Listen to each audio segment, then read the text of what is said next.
I think the thing that we women in business don't realize is what's perhaps one of the biggest things that keeps us back: bosses who are biased, right? And we all, again, I want to be responsible for myself, but I can't, even begin to imagine how much GDP is wasted by women working for bosses with implicit biases. And so there were other times when I had bosses who my results were just as good. But I was mentioning to Roxanne, I hold a world record, which I hope you don't mind if I share with the audience. I'm the only woman to be fired on the front page of the Wall Street Journal twice.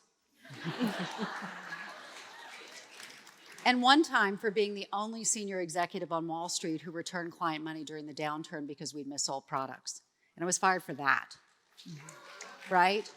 And so there were times I just found by being, we like to say my authentic self, sometimes it worked really well and sometimes it didn't, but here's the problem in my industry.